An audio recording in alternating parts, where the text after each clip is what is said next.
Hi, Year 12. I just thought I'd put this all on a video in case you couldn't make the Google Meet, or in case you want to go back and listen to some of the things I said.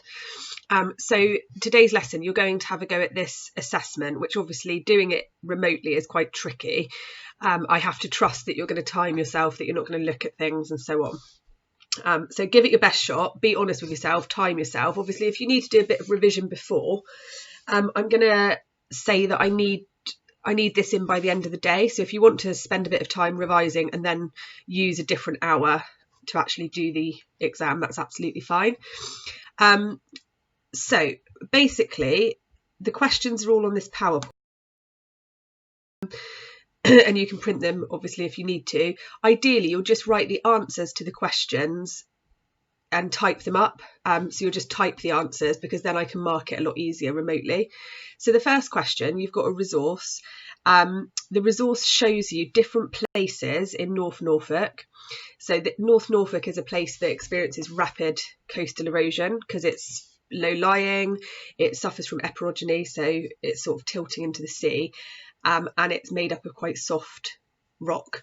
So it shows you different places, like Cromer is a place in North Norfolk, Overstrand is another place, Trimmingham is another place, and it tells you what type of coastal management is in that location.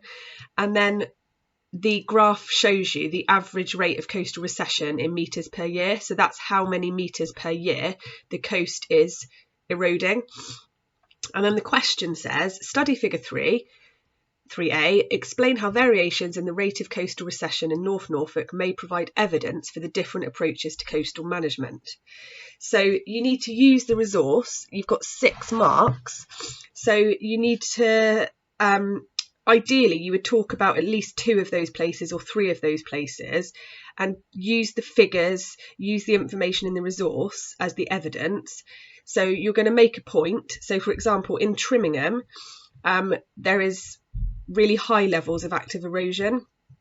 So in Trimmingham, that's where the erosion rate is highest, and you would talk about how high it is and then talk about how there's no active intervention. So it shows that where there's no active intervention, there's higher levels of erosion. You then might talk about Overstrand or Cromer and talk about the differences. So ideally you need 2 big P paragraphs with evidence from the resource explaining what the different strategy is and whether it's effective based on the evidence. Okay. Next question. It says study figure 3B. So this is figure 3B. You've basically got some cliffs in Western Ireland and you've got a wave cut platform. So remember, a wave cut platform is the rocky base of the cliff which has been left behind as the rest of the cliff has eroded back and retreated. So often, if it's covered at high tide, it will be rock pools. If you think about Sediment, the wave cut platform in Sediment is where all the rock pools are at low tide. So the question says, explain the physical processes that affect the rate of coastal recession. So basically, you don't necessarily need to use the figure loads. You're basically talking about what physical processes affect the rate of erosion. So, things like the geology, things like the direction of the prevailing winds, the fetch, all of that sort of stuff, anything like that you want to talk about. You could talk about the rate of biological weathering. You can see in the picture that it's sedimentary rock, so it's in layers, so there's weaknesses that would be attacked, which would form wave cut notches and so on. 3C is explain the role of sediment transport in creating distinctive landforms. So transportation, obviously longshore drift and so on, does have an impact in creating distinctive landforms. So one particular distinctive landform where sediment transport is really vital would be a sand spit. And you would basically talk about how sediment transportation has created a sand spit, so all about the formation. You might draw a diagram if you wanted to, but also you might talk about how transportation in itself can cause erosion. So if there's particles in the seawater, then those would actually lead to erosion in different parts. So again, an 8-mark question is quite similar to a 6-marker. Usually you do 2 really chunky paragraphs, point, explain, evidence, and maybe link back, or in this case, you're kind of explaining the role. Or you might do 3, depending on how you want to structure it. And then finally, the last question is evaluate the view that hard engineering approaches to coastal management produce more winners than losers. Okay, so winners would be people that gain from hard engineering, and losers would be people that obviously don't gain or maybe lose. So if you think of the Holderness Coast, a classic example is the winners would be people that live in Mappleton, where hard engineering has been put in place. It's reduced the erosion rate in Mappleton significantly.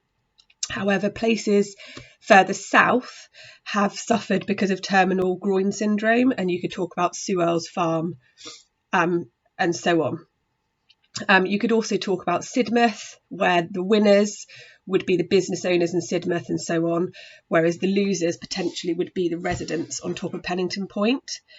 But you also need to talk about, you need to evaluate. So you need to say, overall, does it create more winners than losers? And for a 20 marker, you need to kind of give at least 3 or 4 different examples. So the best way to structure this would be to actually pick 3 or 4 different places and talk about the hard engineering strategies they've used, and talk about the winners and losers, and then evaluate, is there more winners and losers than losers? And then another place, so you might talk about Dawlish Warren, is there more winners than losers? Explain what the hard management strategies are there more winners than losers?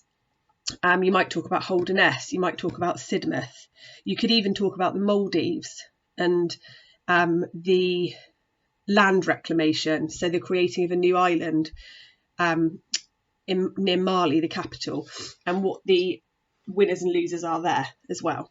Okay, so you need to basically think about 3 or 4 places. I would probably plan this one first, think about what the strategies are, why they're designed, why they've been put in place, and then how they're being positive, so what people they are affecting in a positive way and what groups of people they're affecting in a negative way.